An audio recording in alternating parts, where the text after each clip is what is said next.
ஆண்டுகளுக்கு முன்பு அடுப்படியில் எரியும் தீயை தவிர தமிழ்நாட்டில் பெண்ணுக்கு வேறு எந்த தீயும் தெரியாது.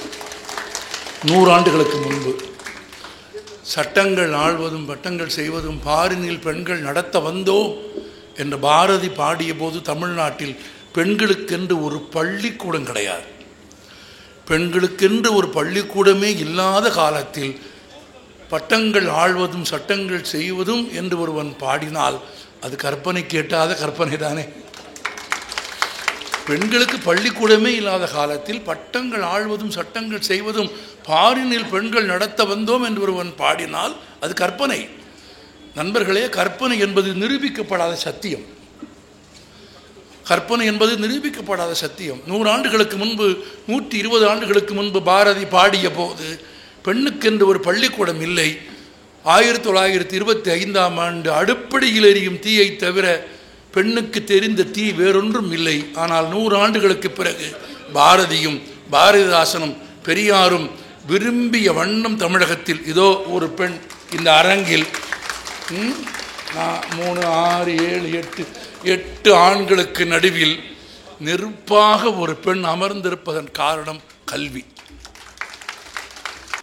ஒரு புத்தக திருவிழாவில் இப்படி அரங்கம் நிறைந்த கூட்டம் இருப்பது மிகுந்த மகிழ்ச்சி அளிக்கிறது. ஒருவேளை இதையும் தாண்டி 1,00,000 பேர் கூடினாலும் ஒருவர் மீது ஒருவர் இடித்துக் கொள்ளாமல், ஒருவர் மீது இன்னொருவர் ஏறி நடந்து போய்விடாமல் நடந்து கொள்ளுகிற நாகரிகத்தை புத்தகங்கள் கொடுக்கும்.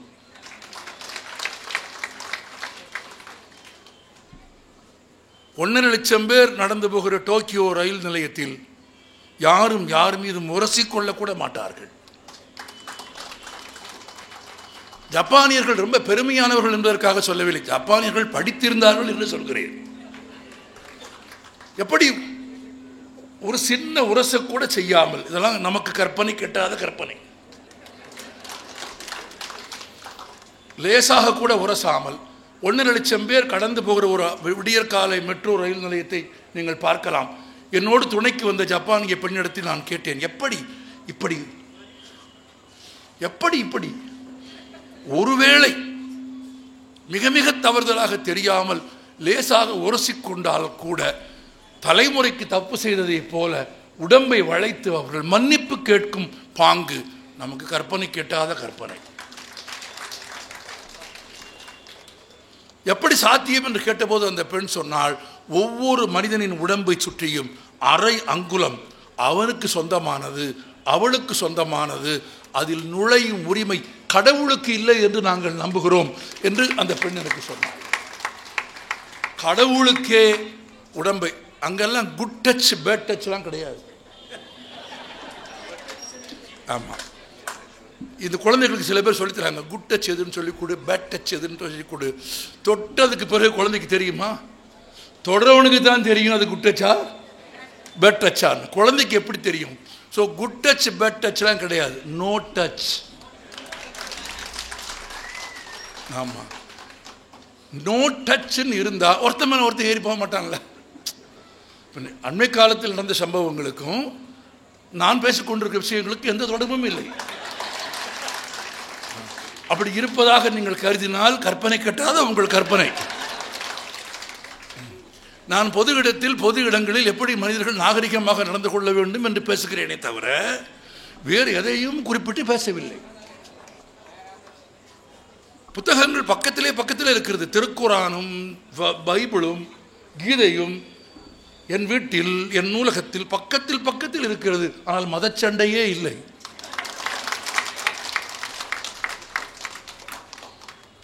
பக்கத்தில் இருக்கிறது. தமிழ் அகராதியும் ஆக்ஸ்போர்ட் டிக்ஷனரியும் அருகருகே இருக்கிறது. பகைமை இல்லை. நீ படிக்க வேண்டும் என்று எந்த இந்திய அகராதியும் என்னை வற்புறுத்தியதில்லை. யாரையும் தமிழ் படிக்க வேண்டும் என்று நான் கட்டாயப்படுத்தியதில்லை. அப்படி எல்லோரையும் தமிழ் படிக்க வேண்டும் என்று சொல்வதற்கு தமிழ் ஒன்றும் அப்படி ஒன்றும் எளிதான மொழி இல்லை. தமிழை படிப்பதற்கும் தமிழை கற்றுத்தருவதற்கும் தமிழனாக இருப்பதற்கும் தமிழ் முன்வைத்த 100 ஆண்டு கால 1000 ஆண்டு கால சிந்தனைகளையும் தத்துவங்களையும் ஒப்புக்கொண்டவர்கள் தான் தமிழை படிக்க முடியும், தமிழை பேச முடியும். யாதும் ஊரே யாவரும் கேளீர் என்பது இன்றைக்கு சிலருக்கு கற்பனை கேட்டாத கற்பனை தான். அவர்களுக்கு என்றைக்கும் அது கற்பனை கேட்டாத கற்பனை தான். பெரியோரை வியத்தலின் விலனே சிறியோரை இதழ் அகதினும் விலனே என்பது இன்றைக்கும் பலருக்கு கற்பனை கட்டாத கற்பனை தான். ஆனால் தமிழனுக்கு அது வாழ்வு, வாழ்க்கை முறை. நண்பர்களே, எனக்கு இந்த மிக நீண்ட நாட்களுக்கு பிறகு ஒரு புத்தக திருவிழா ரொம்ப சாதாரண எளிய மக்களின் மொழியில் சொல்வதாக இருந்தால் மங்களகரமாக துவங்கி இருக்கிறது. ஆமாம், குமரகுருபரையும் நாலடியாரையும் மேற்கோள் காட்டுகிறார் ஒரு கணித ஆசிரியர். ஆமாம், அதற்கு பிறகு தீயை அணைக்க வந்த ஒரு அதிகாரி தீ மூட்டுகிறார், அறிவு தீ. ஆமாம், பாரதாசனின் பாடலை அதை விட நீங்கள் அழகாக பேசுகிற போது புத்தகம் நண்பன் என்று சொன்னவர் சட்டென்று நிறுத்தி ஒரு வார்த்தை சொன்னார். யாராவது கவனிச்சிங்களா? யார் கவனிச்சா? அது பழக்கம் இல்லையா? கவனிக்கிற பழக்கம் இல்லையா? என்ன சொன்னாங்க? சபாஸ், நல்ல கூட்டம் தான். ஆமாம், நாங்கள் மேலே நிற்பது உங்களுக்கெல்லாம் தெரிய வேண்டும் என்பதற்காகத்தானே தவிர எந்த விதத்திலும் உங்களை விட உயர்ந்தவர்கள் என்ற பொருளில் அல்ல. ஆமாம், அவர் பேசிட்டு போகும்போதே அப்படி போகிற போக்கில் ஒன்று சொன்னார், புத்தகம் நண்பன். நான் திருத்திக் கொள்கிறேன் அம்பிகா மேடம். ஆமாம், நான் மிக நீண்ட நாட்களாக புத்தகம் ஆண்பால் என்று நினைத்துக் கொண்டிருந்தேன். ஆமாம், நண்பி என்று நீங்கள் சொன்ன பிறகுதான் அது புரிகிறது. இல்லை, அது பெண்பால். இல்லை, அது 3ஆம் பால். இல்லை, அது உயர்திணை. எனக்கு அது வண்ணத்து பூச்சி. புத்தகம் எனக்கு எல்லாமும். புத்தகம் என்பது இறந்த காலம். ஒரு சின்ன கதையோடு ஆரம்பிக்கலாமா? கதை பிடிக்குமா? கதை கேட்பீர்களா? கதையை சொல்வதில் இருக்கிற ஒரு சின்ன சிக்கல் இருக்கிறது. இடையிடையே கதை எங்கே இருக்கிறது என்று கேள்வி கேட்பேன். பதில் சொன்னால்தான் கதை தொடரும். உண்மைதாமா? குழந்தைகள் கதை கேட்பதை பார்த்திருக்கிறீர்களா? ரொம்ப விசுவாசமாக, உண்மையாக, நேர்மையாக கதை கேட்பார்கள். அப்படி கேட்பீர்களா? இல்லையா? இன்னும் சொல்லலையே. அது கூட எல்லாரும் சேர்ந்து சொல்ல மாட்டாங்க. ஆமாம், நானும் ரொம்ப பணிவாக ஒரு வேண்டுகோள் வைக்கிறேன். இந்த ஒரு அரை மணி நேரமோ 3/4 மணி நேரமோ நான் கோடிட்ட இடத்தை நிரப்ப சொல்கிற இடத்தையெல்லாம் நீங்கள் நிரப்பி தர வேண்டும் என்று தாழ்மையோடு கேட்டுக்கொள்கிறேன். எல்லோரும் சேர்ந்து சொல்ல வேண்டும், எல்லோரும் சேர்ந்து சொல்ல வேண்டும் என்று நான் சொல்வதற்கு ஒரு காரணம் இருக்கிறது. நண்பர்களே, இந்த சமூகத்தில் பெரும்பான்மையான தீமைகளுக்கு காரணம் தீயவர்களின் செயல்கள் அல்ல, நல்லவர்களின் மௌனம். நான் நிறைய நிகழ்ச்சிகளில் சொல்வதை திரும்பவும் சொல்லுகிறேன். புத்தன் சொல்லுகிறான், இந்த உடம்பில் 9 துவாரங்கள் இருக்கிறது. 9 துவாரங்களில் இருந்து வெளியேறும் பொருட்களும் நறுமணமற்றதாகவே இருக்கிறது. வாயிலிருந்து வரும் சொற்களாவது நறுமணம் மிக்கதாக இருக்கட்டும் என்று சொல்வான். எனவே நீங்கள் இணைந்து பேச வேண்டும் என்று நான் மிகுந்த பணிவோடு கேட்டுக்கொள்கிறேன். கதை சொல்லட்டுமா? இந்த கதை எனக்கு தெரியும் என்று யாராவது நினைத்தால், ஆமாம், கதையை நான் சரியாக சொல்கிறேனா என்று கவனியுங்கள். கதை தெரிந்தவர்கள் நான் கதை சரியாக சொல்கிறேனா என்று கவனியுங்கள். தெரியாதவர்கள் இன்னொருவருக்கு சொல்வதற்காக கற்றுக்கொள்ளுங்கள். ஏனென்றால் ஒரு சல்லிக்காசுக்கு பெறாத சினிமா 30 நாளும் 50 நாளும் ஓடுகிற தமிழ்நாட்டில் ஒரு நல்ல கதையை 4000 முறை திரும்ப சொன்னாலும் பிழை இல்லை. ஒரு அடர்ந்த காடு கதை, அடர்ந்த காடு. அந்த காட்டில் மனிதர்களே இல்லை. மனிதர்களே இல்லாத காடு எப்படி இருக்கும்? யாராவது சொல்லுங்க சும்மா. அமைதியாக இருக்கும். ஆமாம், இதே கேள்வியைத்தான் பார்வையற்ற குழந்தைகள் படித்த பள்ளிக்கூடம் ஒன்றில் பேசுகிற போது நான் கேட்டேன். பார்வையற்ற குழந்தைகள் படித்த அந்த பள்ளிக்கூடம் சென்னையில் அண்ணா சாலையில் ஜெமினி மேம்பாலத்துக்கு கீழே இருக்கிறது. லிட்டில் ஃப்ளவர் பள்ளி என்று பெயர். ஆனந்த விகடன் நிறுவனம் நடத்திய ஒரு நிகழ்ச்சிக்காக அந்த பள்ளிக்கு என்னை பேச அழைத்திருந்தார்கள்.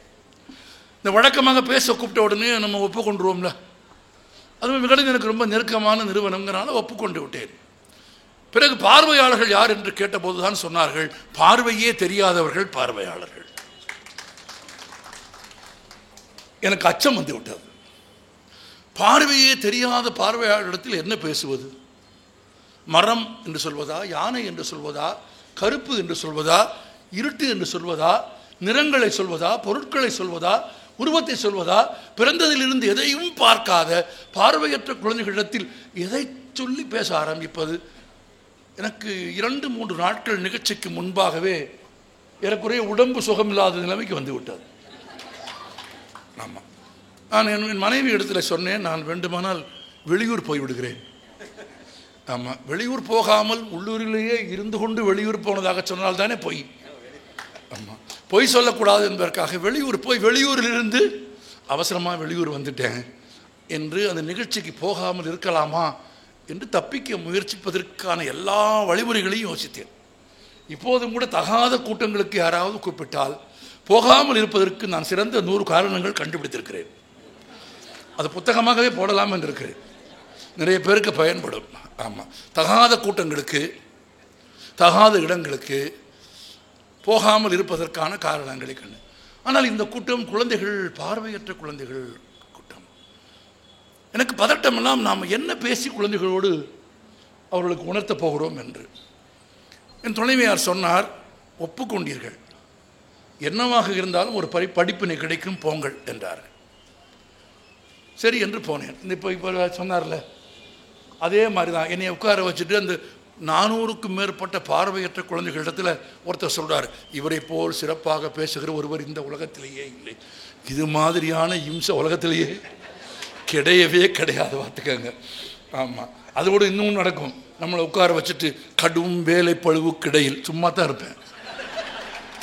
ஆமாம், கடும் வேலை பழுவுக்கிடையில் எங்களுக்கு தேதி கொடுத்து நேரம் கொடுத்து எவன் கூப்பிடுவான்னு உட்காந்துருப்போம். ஆனால் பேசுகிறவர் வந்து அப்படி சொல்வார், நம்மளும் அதை மறுத்துருவோமா? அல்ல, பெருமிதமாக அதை ஏற்றுக்கிட்டு இந்த இந்த மப்பிளையே அச்சம். எனக்கு முன்னால் பேசுகிறவர் அவர் ரொம்ப சிறப்பாக பேசுவார்னு சொல்கிறார். குழந்தைய கைதட்டுறாங்க. இப்படி தான் ஆரம்பித்தேன். இந்த கதை இல்லை, வேறொரு கதை. ஒரு அடர்ந்த பெரிய காடு, அந்த காட்டில் மனிதர்களே இல்லை. மனிதர்களே இல்லாத காடு எப்படி இருக்கும்? இப்போ உங்களை கேட்டேன்ல, நீங்கள் என்ன சொன்னீங்க? அமைதியாக இருக்கும்னு சொன்னீங்கல்ல. அந்த குழந்தைகள் சொன்னார்கள், பத்திரமாக இருக்கும் என்று சொன்னார்கள். அப்படியானால் பார்க்க தெரிந்தவர்களுக்கு இருக்கிற பார்வையை விடவும், புரியுதா உங்களுக்கு? அப்போ sight is different from vision. காண்பது என்பது வேறு, பார்ப்பது என்பது வேறு, நோக்குவது என்பது வேறு. நோக்கத்துடன் பார்ப்பது நோக்குதல். அப்போ கண் பார்வை உள்ள நமக்கு தெரியாத காட்சி பார்வையற்ற குழந்தைகளுக்கு பார்வை இருப்பதை அந்த ஒரு வார்த்தை எனக்கு உணர்த்தியது. மனிதர்களே இல்லாத காடு எப்படி இருக்கும் என்று கேட்டவுடன் பத்திரமாயிருக்கும் என்று சொன்னார்கள். பிறகு அந்த கதையை நான் சொல்லி முடித்ததற்கு பிறகு 3/4 மணி நேரம் அந்த குழந்தைகளோடு பேசிவிட்டு புறப்படுகிற போது அந்த ஆசிரியர் ஓடி வந்து, குழந்தைகள் உங்களை அழைக்கிறார்கள் என்றார். ஏன் என்று கேட்டபோது சொன்னார், பார்வையற்ற குழந்தைகள் என்பதால் அவர்கள் தொட்டுத்தான் தங்கள் அன்பை வெளிப்படுத்துவார்கள் என்று சொன்னார். நான் சம்மதித்து இறங்கி அரங்கத்திற்குள் வந்தேன். நண்பர்களே, நான் மிகுந்த கண்ணீரோடும் நெகிழ்ச்சியோடும் சொல்கிறேன், அந்த அரங்கத்தில் இருந்த 300 குழந்தைகளில் ஏறக்குறைய 200க்கும் மேற்பட்ட குழந்தைகள் நெருங்கி வந்து என்னை தொட்டு, என்னை உணர்ந்து என்னை பாராட்டினார்கள். என் மேடை இலக்கிய வாழ்க்கையில் அதற்கிணையான ஒரு பரிசை இனிமேல் யாரும் தந்துவிடப் போவது இல்லை. ஆமாம், இப்போ கதைக்கு வந்துடலாம். நம்ம கதைக்கு. ஒரு அடர்ந்த காடு, அந்த காட்டில் மனிதர்களே இல்லை. மனிதர்களே இல்லாத காடு எப்படி இருக்கும்? பத்திரமாக இருக்கும். ஆமாம், அந்த காட்டில் நிறைய பறவைகள் வாழ்ந்து வந்தன. ஒரு மரத்தில் பல பறவைகள் வாழ்ந்து வந்தன. அதில் ஒரு கிளியும் காகமும் நண்பர்களாக இருந்தன. கிளியும் காகமும் நண்பர்களாக இருந்ததாலும் கிளிக்கு எப்போதும் காகத்தை கேலி செய்வதுதான் வேலை. என்ன சொல்லும் காகத்தை பார்த்து? கருப்பா இருக்கலாம், தவறில்லை, அதற்காக இப்படி கருப்பாகவா? ஒன்று காகம் சொல்லுது, எங்கள் அப்பா அப்படி, எங்கள் அம்மா அப்படி, எங்கள் குடும்பமே அப்படி, நான் மட்டும் எப்படி அப்படின்னு. இருக்கட்டும், அதுக்காக இவ்வளவு கருப்பாவா? அப்படி தொட்டு வச்சுக்கலாம் போல இருக்கு. என்ன பார்த்தியா? கிரீன், பச்சை. எத்தனை பச்சை? இங்கே ஒரு பச்சை, இங்கே ஒரு பச்சை, இங்கே ஒரு பச்சை, வாலில் ஒரு பச்சை, கழுத்தில் பார்த்தியா ஒரு வட்டம். என்ன கலரில்? மூக்கு பார்த்தியா? அது ஒரு கலர். கண்ணு பார்த்தியா? அப்படின்னு காக்கா சொல்லுச்சு, உனக்கு என்ன, நீ ஈஸ்ட்மன் கலர் பேபி, உங்கள் அப்பா அழகு, உங்கள் அம்மா அழகு, நீ அழகு அப்படின்னு. கிளி சொல்லுச்சு, கருப்பாக இருக்கிறது கூட எனக்கு பெரிய விஷயம் இல்லை, உனக்கு ஏன் குரல் இப்படி இருக்கு, தகர டப்பாவை தார் ரோட்டில் போட்டு இழுத்தது மாதிரி கர கர கரன்னு ஒரு குரல் அப்படின்னு. காக்கா சொல்லிச்சு, அதுவும் என் சொந்த குரல் இல்லை, அது எங்கள் குடும்ப சொத்து, எல்லாரும் அப்படித்தான். ஏன் குரல் பார்த்தியா? யார் கேட்டா? யார் கேட்குறா? கிளி. கிளியோட குரல் எப்படி இருக்கும்? இனிமையாக இருக்கும். தினசரி அன்றாடம் நேரம் கிடைக்கிற போதெல்லாம் காகத்தை, அதன் நிறத்தை, அதன் தோற்றத்தை, அதன் பழக்க வழக்கங்களை, அதன் குரலை கேலி செய்வது யாருக்கு பழக்கம்? கிளிக்கு. ஆனாலும் கிளியோடு தன் நட்பை, தன் அன்பை முடித்து கொள்ளவே இல்லை காகம். ஒரு கட்டத்தில் ஒரு நாள் காகம் இப்படியே சொன்னது, என்னை கேலி செய்வதால் உனக்கு மகிழ்ச்சி கிடைக்கும் என்றால், என்னை பகடி செய்வதால் தான் நீ மகிழ்ச்சியாக இருப்பாய் என்றால், உனக்கு மகிழ்ச்சி தருவதற்காகவாவது நான் கருப்பாக இருக்கிறேன், உனக்கு சந்தோஷம் வர வேண்டும் என்பதற்காகவாவது என் குரல் பாரதி கிருஷ்ணகுமார் குரல் போலவே இருக்கட்டும், கரகரவென்று எப்படி இருந்து விட்டு போகட்டும், உனக்கு சந்தோஷம் தானே, நீ என் நண்பன், நீ மகிழ்ச்சியாக இருப்பதற்காக நான் எப்படியும் இருக்கிறேன் என்றது. அப்படி சொன்ன பிறகும் கிளி கேலி செய்வதை நிறுத்தவில்லை. இது நடந்து கொண்டே இருக்கிறது. இந்த அன்றாட வாழ்க்கையின் போக்கில் ஒரு நாள் அந்த காட்டிற்கு ஒரு வேடன் வந்தான். பறவைகளை வேட்டையாட வந்த வேடன் யாரை வேட்டையாடுவான்? கிளியை. அழகு எவ்வளவு ஆபத்தானது பாருங்க. கிளியைத்தான் வேட்டையாடுவான். காகத்தை அவன் வேட்டையாட விரும்பினாலும் அவனால் காகத்தை வேட்டையாட முடியாது. ஏனென்றால் காக்கை நோக்கரியும் என்று பழமொழி உண்டு. அப்படி சாச்சு அப்படி பார்க்கும்போதே இவன் பிரியமா பார்க்குறானா பிரியாணிக்கு பார்க்குறான்னு காக்கா கண்டுபிடிச்சிடும், கரெக்டாக கண்டுபிடிச்சிடும். காக்காயை பற்றி மட்டும் நீங்கள் பேச சொன்னீங்கன்னா 1 மணி நேரம் நான் பேசுவேன். ஆமாம், சென்னையிலலாம் மரங்களே இல்லாமல், கூடு கட்டுறதுக்கு எதுவுமே இல்லாமல், விளக்கமாத்து குச்சி வெளியே போட்டிங்கன்னா தூக்கிட்டு போயிடும். ஒரு தென்னைமாறு பாக்கி இல்லாமல், தென்னைமாரையும் பூமாரையும் காக்கா தூக்கிட்டு போய் கட்டுதுன்னு இவங்க பூரா பிளாஸ்டிக் விளக்கமாருக்கு மாறிட்டாங்க. யார்? நம்மாள் பிளாஸ்டிக் விளக்கமாருக்கு மாறின ஒன்று. அது ஒன்றும் கவலைப்படலை. வீடு கட்டுறீங்களே நீயே, அந்த கட்டுக்கம்பியை கொண்டு போய் வளைச்சு கட்டி கட்டுக்கம்பியில் கூடு கட்டும் காக்கா. அவ்வளோ மதிநுட்பம் உண்டு காக்காய்க்கு. காக்கை நோக்கரியும். இப்போ வேடனால் காக்கதை பிடிக்க முடியாது. அப்போ வேகடன் யாரை பிடிக்க வந்தான்? 20 பேர் மட்டும் பேசினா நான் கதையை நிப்பாட்டிட்டு போயிடுவேன். ஆமாம், சந்தோஷமாக ஜாலியாக குழந்தை மாதிரி இருந்தால் என்ன இப்போ நமக்கு என்ன? அப்படி வாயை திறந்து பேசிட்டா என்ன உதிர்ந்துட போகுது? அப்படி உதிர்ந்துட்டுமே, அதை தான் நாங்கள் பார்க்குறோமே புத்தகத்தில். வேடன் யாரை பிடிக்க வந்தான்? கிளியை பிடித்தான். பிடித்த கிளியை வேடன் என்ன செய்தான்? விற்றான். யாருக்கு? ஒரு ஜோதிடனுக்கு விற்றான். ஜோதிடன் கிளியை பிடித்து இழுத்து அதன் நாக்கை வெளியே இழுத்து அதில் பூண்டை தேய்த்து வணக்கம் என்று பேச கற்றுக் கொடுத்தான். வணக்கம் என்று சொன்னால் 2 நெல் கொடுப்பான்.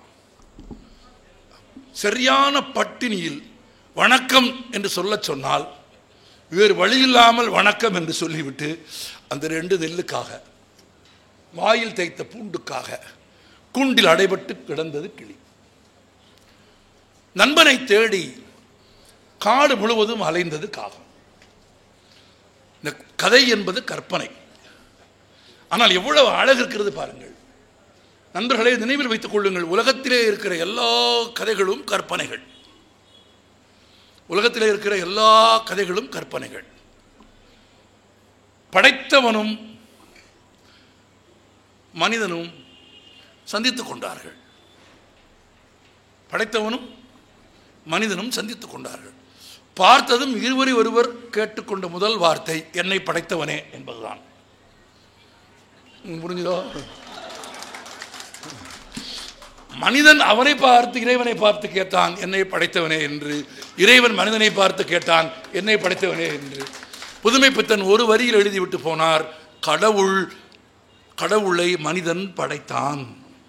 யார்? புதுமை பித்தன். கடவுளை மனிதன் படைத்தான், அன்றிலிருந்து கடவுள் மனிதனை படைக்க ஆரம்பித்தார் என்று எழுதினார். கற்பனை கதை தருகிற அழகு.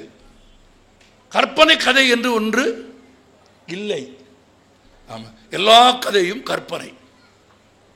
உண்மை கதை என்று சொல்வது தப்பு. உண்மை ஒருபோதும் கதை இல்லை. உண்மைக்கு கதை என்ற பின்னிணைப்போ முன்னிணைப்போ தேவையில்லை. உண்மைக்கு எதுவுமே தேவையில்லை. உண்மைக்கு எந்த அலங்காரமும் தேவையில்லை. உண்மை சூரியனை போல் ஒளிரும் தன்மை உடையது. கற்பனையில் காகம் காலெல்லாம் தேடிவிட்டு காட்டில் எங்கேயும் கிளியை காணவில்லை என்று வேடன் பறித்து கொண்டு போன விஷயம் நினைவுக்கு வர நகரத்திற்கு தேடி வந்தது. தேடி வந்தால் நகரத்தில் ஒரு ஜோதிடனின் கூண்டுக்குள் நண்பன் அகப்பட்டு கிடப்பதை காகம் பார்த்தது. ரொம்ப கவலையாகிவிட்டது காகத்திற்கு. தனியொரு ஆளாக அந்த கிளியை காப்பாற்ற காகத்தால் எதுவும் செய்ய முடியாது. ஆனாலும் நண்பனின் நிலை கண்டு ரொம்ப வருந்தியது. நண்பனே, உனக்கு இப்படி நேர்ந்தது கண்டு எனக்கு கண்ணீர் பெருகுகிறது. நான் பெருங்கூட்டமாக வந்தாலும் இதிலிருந்து உன்னை காப்பாற்ற முடியாது. உன் எஞ்சிய வாழ்நாள் சிரமம் இல்லாமல் பட்டினி இல்லாமல் இருக்க வேண்டும் என்று உனக்காக பிரார்த்திப்பதை தவிர நான் வேறு எதுவும் செய்ய முடியாது. கிளி சொன்னது, அன்றாடம் உன்னை கேலி செய்தேன், உன்னை பகடி செய்ததில் மகிழ்ச்சி அடைந்தேன், உன்னை கேலி செய்ததை கொண்டாட்டமாக செய்தேன். ஆனால் எனக்கு ஒரு தீங்கு நேர்ந்த போது, ஆகா, நம்மை கேலி செய்தவனுக்கு இப்படி ஒரு அவமானமும் இழிவும் வந்ததே என்று மகிழ்ச்சி அடையாமல் எனக்காக கண்ணீர் சிந்துகிறாயே, உன் நட்பின் உயர்வை நான் புரிந்து கொள்கிறேன். ஆனால் என்ன செய்வது?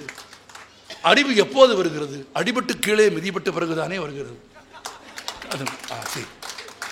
அடிபட்டு கூண்டில் அகப்பட்ட பிறகுதானே வருகிறது. தொடர்ந்து செய்திகள் படிப்பதால் ஏற்படுகிற சிரமங்களை நீங்கள் பொறுத்துக்கொள்ள வேண்டும் என்று தாழ்மையோடு கேட்டுக்கொள்கிறேன். ஆமாம், அடிபட்டு கூண்டில் அகப்பட்ட பிறகுதான் எனக்கு புத்தி வந்திருக்கிறது, ஒரு சிறப்பு எனக்கு தெரிகிறது என்று கொஞ்ச நேரம் காகமும் கிளியும் பேசிக் கொண்டிருந்தார்கள். இப்போது பகல் உணவு நேரம் ஆகிவிட்டது. ஜோதிடனின் மனைவி உணவு கொண்டு வந்தாள். ஜோதிடனுக்கு பரிமாற போனாள். அவன் சாப்பிட போவதற்கு முன்னால் ஜோதிடனின் மனைவி சொன்னாள், பொறு, அவசரப்பட்டு சாப்பிடாதே என்று சாப்பாட்டிலிருந்து கொஞ்சம், கூட்டிலிருந்து கொஞ்சம், பொரியலிலிருந்து கொஞ்சம், எல்லாவற்றிலும் கொஞ்சம் கொஞ்சம் எடுத்து சேர்த்து என்ன செய்வாள்? பக்கத்தில் சோத்தில் இருந்த காக்கைக்கு கொண்டு போய் யார் வைத்தாள்? ஜோதிடனின் மனைவி வைத்தாள். வைத்துவிட்டு என்ன செய்வாள்? என்ன கூச்சம், கா கா கா சொல்லணும்ல, தொண்டை கட்டுது. ஆமா, வச்சுட்டு அவ என்ன சொன்னா? எப்படி கூப்பிட்டா? கா கா கா என்று அழைத்தாள். காகம் சொன்னது, ஒரு உண்மையை மட்டும் உனக்கு சொல்லிவிட்டு போகிறேன். நீ வணக்கம் சொல்லிக் கொண்டிருக்கிறாய், நீ அடிமையாயிருக்கிறாய், அவர்கள் மொழியை பேசிக் கொண்டிருக்கிறாய். நீ அடிமையானதால் அவர்கள் மொழியை பேசிக் கொண்டிருக்கிறாய். நான் சுதந்திரமாயிருப்பதால் என் மொழியை அவர்கள் பேசுகிறார்கள். இந்த கதை உங்களில் எத்தனை பேருக்கு தெரியும் என்று தெரியவில்லை. உங்கள் மொழியை நீங்கள் பேசுகிற வரையில் தான் நீங்கள் அடிமைகள் இல்லை. வேறொரு மொழியை நீங்கள் பேச ஆரம்பித்து விட்டால் நீங்கள் அடிமைகள். உங்கள் மொழியை இன்னொருவரும் பேசுமாறு செய்வதுதான் உங்கள் சுதந்திரத்தின் அழகு, உங்களுக்கு பெருமிதம் தரும். உங்கள் மொழியை இன்னொருவரும் பேசுமாறு செய்வதும் உங்கள் மொழியையே நீங்கள் பிழையில்லாமல் பேசுவதும் தான் நீங்கள் தன்மானத்தோடு வாழ்வதற்கான வழி என்றால், ஒரு இந்திய சமூகத்தில், இந்திய வாழ்க்கை முறையில், ஏன் உலக இலக்கியத்திலேயே கற்பனைக்கு எட்டாத ஒரு உயரத்தை இந்த மொழியும், இந்த பண்பாடும், இந்த கலாச்சாரமும் இது சொல்லுகிற செய்திகளும் கற்பனைக்கு எட்டாத உயரத்தில் இருப்பதன் காரணம் இந்த மொழி. தமிழ் என்ற மொழி உங்களுக்கு எனக்கும் தந்திருக்கிற அந்தஸ்து உயரம் இருக்கிறது பாருங்கள். அது சாதாரணமானது இல்லை. உலகத்தில் 3500 ஆண்டுகளை கடந்த மொழிக்கு சொந்தக்காரர்கள் யார் நம்மை தவிர? சொல்லுங்க, வேறு யாராவது உண்டா? ஆம், இல்லை தானே? இல்லை. பிறப்புக்கும் எல்லா உயிர்க்கும் என்று 2000 ஆண்டுகளுக்கு முன்பு கற்பனைக்கு இன்னும் தீண்டாமை மனதில் தேக்கி வைத்திருக்கிற அழுக்கு பிடித்த மனிதர்கள் வாழுகிற உலகத்தில், நான் பிறப்பால் உயர்ந்தவன் என்று தன் சாதியின் பெருமையை பேசுகிற கீழான மனிதர்கள் வாழுகிற இந்த உலகத்தில் 2000 ஆண்டுகளுக்கு முன்பு இப்படியெல்லாம் ஆட்கள் வருவார்கள் என்று தெரிந்தும் பிறப்புக்கும் எல்லா உயிர்க்கும் என்று பாடியது கற்பனை கெட்டாத கற்பனை தானே? அப்படி கற்பனைக்கு எட்டாத கற்பனையோடு பிறப்புக்கும் எல்லா உயிர்க்கும் என்று உலகத்திற்கு சொன்ன மொழி எது? தமிழ். அவ்வளவு உயரம் நமக்கு இருக்கிறது.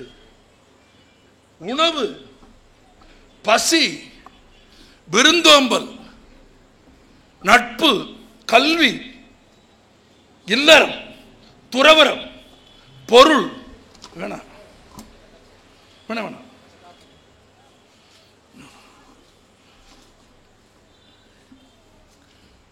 எல்லாவற்றையும் 2000 ஆண்டுகளுக்கு முன்பு பாடியவர்கள் யார்? தமிழ். திருக்குறள். இந்த ஒரு வார்த்தை பேசும்போது பேசும்படி சொன்னாங்க, வள்ளுவன் வந்துட்டான்னு. அம்மா வந்துடுவான். 2000 ஆண்டுகளுக்கு பிறகு தமிழில் எழுதப்பட்ட இலக்கியங்கள் எதுவாக இருந்தாலும், யார் எழுதியிருந்தாலும், அது இளங்கோவாக இருந்தாலும், கம்பனாக இருந்தாலும், பாரதியாக இருந்தாலும், பாரதிதாசனாக இருந்தாலும், இன்றைக்கு தமிழில் எழுத வந்த நானாக இருந்தாலும், இவனாக இருந்தாலும், யாராக இருந்தாலும், வள்ளுவன் சொன்ன ஒன்றை ஏதேனும் ஒரு விதத்தில் சொல்லாமல் எழுதிவிடவே முடியாது. முடியுமா? நீ வள்ளுவனை படித்திருந்தாலும் படிக்காவிட்டாலும் இது இன்னும் கற்பனை. நான் திருக்குறளை படித்ததே இல்லை, அதனால் என்ன? இப்ப திருக்குறளை படிக்காது நீ எப்படி சிந்திப்பா என்பதை 2000 ஆண்டுகளுக்கு முன்பு சிந்தித்து வைத்த கற்பனையின் உச்சம் எது? குறள். குறள் சொல்லுகிற நீதியை, குறள் சொல்லுகிற அறத்தை, குறள் சொல்லுகிற மேன்மையை. இவ்வளவு எதுக்கு? நான் ஒன்னே ஒன்று சொல்றேன். ஒரு குறள் எனக்கு ரொம்ப பிடிச்ச குறள், 1330 குறள் எனக்கு ரொம்ப பிடிச்ச குறள். ஆமா, குறள் உங்க எல்லாத்துக்குமே தெரியும். தெய்வத்தான் ஆகாது எனினும். வள்ளுவன் நாத்திகனா? இல்லை. வள்ளுவன் கடவுள் மறுப்பானா? இல்லை.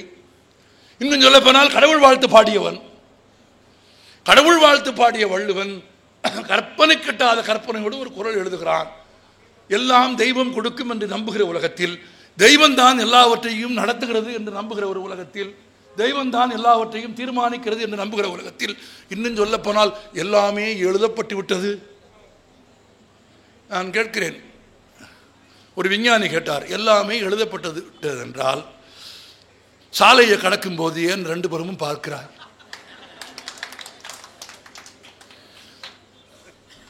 இதுக்கு ஒருத்தன் பதில் சொன்னான், நாய் கூட பார்க்குதுன்னா. பார்த்துருக்கீங்களா? ரோடை கிராஸ் பண்ணுறதுக்கு முன்னால பைபாஸில் சமயத்தில் நம்மால் தான் பார்க்காம கிராஸ் பண்ணுறான். அது நின்று 2 பக்கமும் பார்த்துட்டு இந்த மூடர்கள் யாராவது வருகிறார்களா அப்படின்னு பார்த்துட்டு தான் அது போகுது. எல்லாம் தீர்மானிக்கப்பட்டு விட்டது என்றால் சாலையை கடக்கும் போது இடதுபுறமும் வலதுபுறமும் ஏன் திரும்பி பார்க்கிறாய்? நியாயமான கேள்விதானே? உன் தெய்வம் உனக்கு கொடுக்குமா? கொடுக்கும். ஒருவேளை தெய்வம் கொடுக்காவிட்டால்? உன் தெய்வம் பெரிது சிறிது என்பதெல்லாம் இல்லை. தெய்வத்தால் கூட முடியாத ஒன்று இருக்குமா? இருக்கிறது என்கிறான் வள்ளுவன். இது ரொம்ப முக்கியம். கற்பனை கெட்டாத கற்பனை. கடவுள் வாழ்த்து பாடிய வள்ளுவன். வள்ளுவன் பெரியார் இல்லை, வள்ளுவன் நாத்திகன் இல்லை, வள்ளுவன் கடவுள் மறுப்பாளன் இல்லை. இன்னும் சொல்ல போனால் வள்ளுவன் கடவுளை நம்புகிற எல்லோருக்கும் பொதுவான கடவுள் வாழ்த்தை எழுதியவன் இல்லை. வள்ளுவர் எங்க கம்யூனிட்டி, வள்ளுவர் எங்க மதம் அப்படின்னு வள்ளுவருக்கு கலர் கலரா ட்ரெஸ் பண்ணி பார்க்குறான். ஆமா, காவி கட்டி விடுறாங்க, ஒட்டாது, ஒட்டவே ஒட்டாது.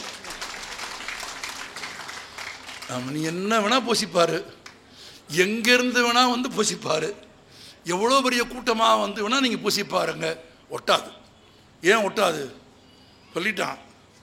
கடவுள் வாழ்த்து பாடினவன் சொன்னான், தெய்வத்தான் ஆகாது எனினும் சாமியால் முடியாதுன்னாலும். அப்போ சாமியால் முடியாது ஒன்று இருக்கா? இது தெய்வ குத்தம் இல்லையா? ஆமாடா, கற்பனை கிட்டாத கற்பனைடா. 2000 வருஷத்துக்கு முன்னாடி சொல்லிட்டான், அவன் சாமியால் முடியாதுன்னு சொல்லிட்டான். ஆகாது எனி நமக்கு என்ன உரை? உன் சாமியால் முடியாது, சாமி கைவிட்டுச்சுன்னு அர்த்தம். ஏன் சாமி கைவிட்டுருச்சு? அதுக்கு பல காரணங்கள் இருக்கு. அது கற்பனை கட்டாத கற்பனைலாம் நிறைய இருக்கு. அதில் தணிகை செல்வன் ஒரு கவிஞர் இருந்தார், அவர் தான் எழுதினார், இப்போதெல்லாம் எங்கள் சாமிகளுக்கு இந்தியாவே படிப்பதில்லை, ஏர் இந்தியா தான் படிக்கிறது எழுதினார்.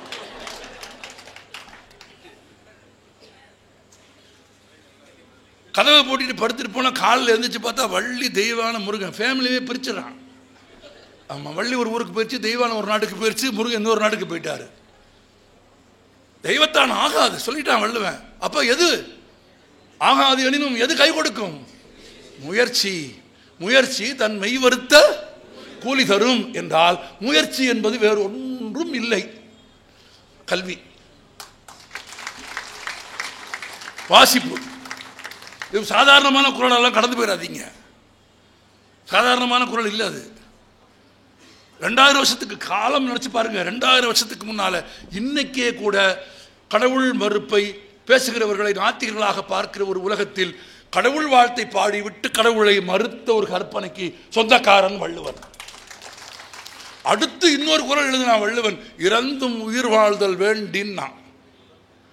இந்த சமூகத்தில் யாரோ ஒரு மனிதன் எவனோ ஒருவன் பசியினால் கை ஏந்தி பிச்சை எடுத்துத்தான் வாழ வேண்டும் என்கிற ஒரு நிலைமை இந்த சமூகத்தில் உண்டாகுமானால், அடுத்த வரி வள்ளுவன் எழுதுகிறான், பசித்த ஒருவன் இருக்குமானால் பசித்த ஒருவன் இருப்பதற்கு காரணமான கடவுள் நாசமாய் போகட்டும் என்கிறான், பறந்து கெடுக என்கிறான். வைத்த கோரிக்கை நிறைவேறாவிட்டால் நம்மால் கோவில் என்ன செய்வான் சொல்லுங்க? 10 வருஷம் 15 வருஷம் ஒரே கோரிக்கைக்கு ஒரே சாமி கிட்ட போனவன் அது நிறைவேறலைன்னா என்ன செய்வான்? நீங்க பார்த்துருக்கீங்களா இல்லையா? 15 வருஷமா வந்தேன், உன்னை நம்பித்தான் வந்தேன், என்னென்ன செய்ய முடியுமோ அவ்வளவும் செஞ்சுட்டேன், எதெல்லாம் திரும்ப வருமோ அதெல்லாம் கொடுத்துட்டேன், உங்ககிட்ட கொடுத்துட்டேன். ஆனால் நீ கண்ணை திறக்கலை. இனிமே உனக்கு நமக்கும் பேச்சுவார்த்தை. இனி இந்த வாசப்படியே நான் மிதிக்க மாட்டேன்னு வேற சாமிக்கு போயிடுவான். நம்ம ரொம்ப சிம்பிளாக போயிடுவான். சாமி கிட்ட பேசுவானா இல்லையா? நம்ம பேசணுமா இல்லையா? நம்முடைய கோரிக்கை நிறைவேறாவிட்டால், நாம் கேட்டது கிடைக்காவிட்டால், நம்முடைய தேவை நிறைவேறாவிட்டால் தெய்வம் இல்லை என்று உணரும் ஒரு சமூகத்தில் கற்பனை கிட்டாத ஒரு கற்பனை எங்கோ ஒரு பசித்த மனிதன் இருந்தால் இந்த உலகமும் இந்த அதை படைத்த கடவுளும் நாசமாய் போகட்டும் என்று ஒருவன் பாடியிருந்தால் அவனுக்கு அடுத்தவன் பசியின் மீது எவ்வளவு அக்கறை இருந்திருக்கும்? அந்த வள்ளுவன் பாட்டுத்தானே வள்ளலாரிடத்தில் அடுப்பாக எரிகிறது. அந்த வள்ளுவன் குரல் தானே, அந்த வள்ளுவனின் வாசகம் தானே, வள்ளுவனின் பாட்டுத்தானே வருவருக்கெல்லாம் சமைத்து போடும் அன்னசாலையை உருவாக்குமாறு ஒரு வள்ளல் பெருமானை உலகத்திற்கு உண்டாக்கியது எது? தமிழ், எமது மொழி. கற்பனைக்கு எட்டாத கற்பனை எவ்வளவு இருக்கு. நூற்றாண்டு கால தமிழ் இலக்கியத்தில் நீங்கள் வாசித்து தெரிந்து கொள்ள வேண்டும். பாருங்கள் நண்பர்களே, சிந்தனைகளே அவ்வளவு கற்பனை கட்டாத கற்பனை. நான் இன்றைக்கும் ஒன்று சொல்கிறேன், தன் ஜாதி உயர்ந்தது, தன் ஜாதி பெரியது, தன் ஜாதிக்கு இணையான ஜாதி இல்லை என்று சொல்லுகிறவர்களுக்கு அப்படி சொல்வதற்கு ஒரே ஒரு காரணம்தான், அவர்களுக்கு அதை தவிர வேறு எதுவும் இல்லை. சொல்லிக் கொள்கிற மாதிரி இவங்கன்னா படிச்சிருக்காங்க, குரூப் 1 பாஸ் பண்ணியிருக்கேன், நானா MA படிச்சிருக்கேன், PhD படிச்சிருக்கேன்.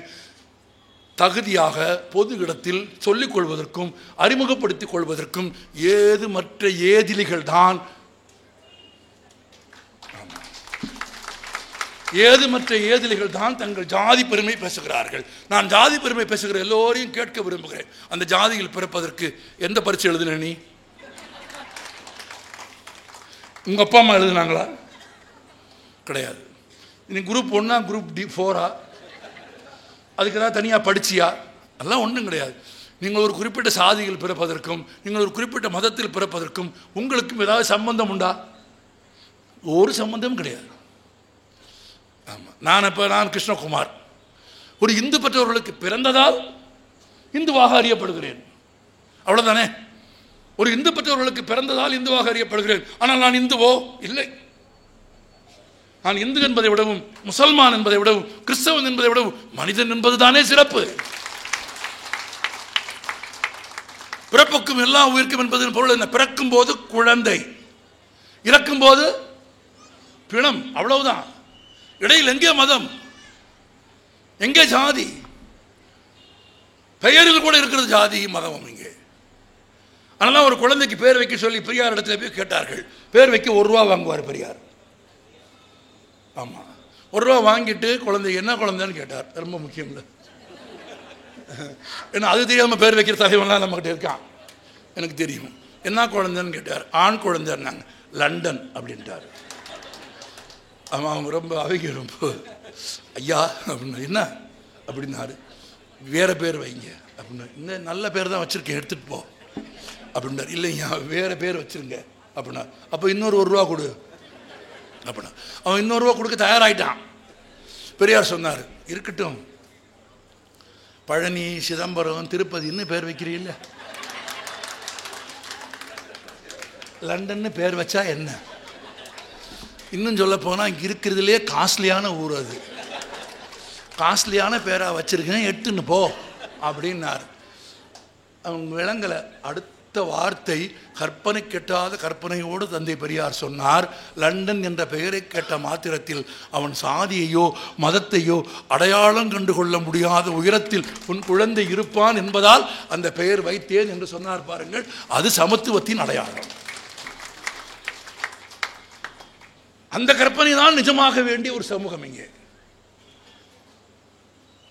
உண்மையில் இன்றைக்கு நிகழ்ச்சியில் என் நண்பர்கள் இங்கே கேட்டுக்கொண்டார்கள், கம்பராமாயணத்தை பற்றி பேச வேண்டும் என்று கேட்டுக்கொண்டார்கள். கம்பராமாயணத்தை பற்றி பேசுகிறோமோ இல்லையோ, ராமனை பற்றி பேச வேண்டும். ஆமாம், தமிழில் கற்பனை எங்கேயெல்லாம் உலக இலக்கியத்தில் தொற்றிருக்கிறது, உலக இலக்கியத்தில் தமிழ் இலக்கியத்தில் எங்கேயெல்லாம் தொற்றிருக்கிறது. நண்பர்களை, நீங்கள் நினைத்து பார்க்க முடியாத கற்பனைகளை தமிழ் இலக்கியம் முன்வைத்திருக்கிறது. ஒரு காதல் காட்சி தமிழ் இலக்கியத்தில். வீட்டின் கொல்லைப்புறத்தில் தலைவனும் தலைவியும் சந்திக்கிறார்கள். அவன் அவளை முத்தமிட போகிறான். தனியாக சந்திக்கிற போது வேற என்ன செய்வான்? அதானே, நீ என்ன கம்யூனிட்டினா கேட்பான். அவ்வளோ லூஸாக இருந்தால் அவன் ஏன் காதலிக்கிறான்? 2 பேர் தனியாக இருந்தாங்க. அவன் முத்தமிட போனான். அவன் சொன்னான், வேண்டாம், இங்கே வேண்டாம்னு வேற மரத்தடிக்கு கூட்டிகிட்டு போனான். இங்கே வேண்டாம்னு வேற மரத்தடிக்கு கூட்டிகிட்டு போனோடனே அந்த மரத்தடிக்கு போன பிறகு அவன் கேட்டான், சரி வந்துட்டோமே, இங்கே வந்தோடனே ஒரு முத்தம் கொடுப்போம்னு நினைக்கல, அங்கே ஏன் வேண்டாம் என்று சொன்னாயின்னு கேட்டான். அப்போ அவ சொன்னா, இந்த வீட்டிலே தான் என் தாய் பிறந்து வளர்ந்தாள். என் தாய் தன் தோழிகளோடு மண்ணில் புன்னை விதைகளை மறைத்து வைத்து விளையாடுவாள். இந்த விளையாண்டுருக்கீங்களா? மண்ணில் விளையாண்டுருக்கீங்களா? அனுபவம் இருக்கா? மண்ணில் வீடு கட்டினால் யார் யார் இருக்கு? ஒரு தலைமுறை இருக்கு. இப்போ முடியாது. இப்போ மண்ணை வாங்கி போட்ட உடனே முள்ளை வெட்டி போட்டுறான். நம்ம எவனும் அதில் வீடு கட்டுறவனே கூட அதுக்குள்ள போக முடியாது. நம்ம காலத்தில் அப்படி கிடையாது. மண்ணை யாராவது வாங்கி போட்டாங்கன்னா தெருவே அங்கே தான் இருக்கும். அந்த கோபுரத்தில் ஈர மண்ணில் ஒரு வீடு கட்டி, அது கோபுரம் கட்டுறதுக்கு ஈர மண் வேணும், மேலே போடுறதுக்கு காஞ்ச மண் வேணும். அப்புறம் அதில் சங்கு கிடக்கும், அதை எடுத்து மேலே வச்சு, அப்புறம் அந்த கோபுரத்துக்கு என்ன பண்ணுவோம்? 4 பக்கமும் வாசல். தெரியாதா? கேள்விப்பட்டதே இல்லையா? நல்ல வேலை. ஆமாம், அப்படி இந்த பக்கம் அப்படி தோண்டுவோம், அந்த பக்கம் 2 பேர் 4 பேர் தோண்டுவாங்க. நம்ம இந்த பக்கம் தோண்டி அந்த பக்கம் தோன்றுறது நம்மளாகவும் இருந்துட்டு அப்படி தோண்டி அந்த மண்ணுக்குள்ளே அந்த விரல் 2ம் தொட்டுக்கிற அனுபவம் இருக்குது பாருங்க. அது இந்த இன்பம் வந்து விளையாண்டவனுக்கு தான் தெரியும், விளையாடாதவனுக்கு ஒரு மண்ணும் தெரியாது. ஆமாம், மண்ணில் விளையாண்டவனுக்கு தான் அந்த இன்பம் தெரியும், விளையாடாதவனுக்கு ஒரு மண்ணும் தெரியாது. ஆமாம், என் தாய் தன் தோழிகளோடு மண்ணில் விதைகளை வைத்து விளையாடுவாள். ஒரு பொழுது அப்படி விளையாண்ட போது ஒரு புன்னை விதையை விட்டு விட்டு போய்விட்டாள். பிறகு தற்செயலாக வந்து பார்த்தாள், அவள் விளையாடுகிற போது விட்டு விட்டு போன புன்னை விதை சிறு செடியாக முளைத்து 3 இலை விட்டிருந்தது. எவ்வளவு கவனமா பேசுறேன் பாருங்க.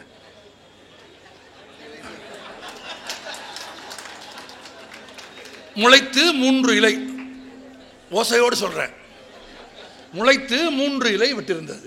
நீங்க ஏதாவது கற்பனை செய்து கொண்டால், தலைப்புக்கு ஏற்றபடி கற்பனை கிட்டாத கற்பனையை நீங்களே தொட்டால் அதற்கு நிர்வாகம் பொறுப்பல்ல. அது முளைத்து 3 இலை விட்டது. என் தாய் சொன்னாள், மகளே, நீ பிறப்பதற்கு முன்பு என் கொல்லையில் வளர்ந்த இதை தண்ணீர் ஊற்றி வளர்த்தேன். உனக்கு எப்படி அமுதூற்றி வளர்த்தேனோ அதுபோல் அதற்கு நான் தண்ணீர் ஊற்றி வளர்க்கிறேன். நீ பிறப்பதற்கு முன்பு அவள் பிறந்தவள் யார்? அந்த புன்னை.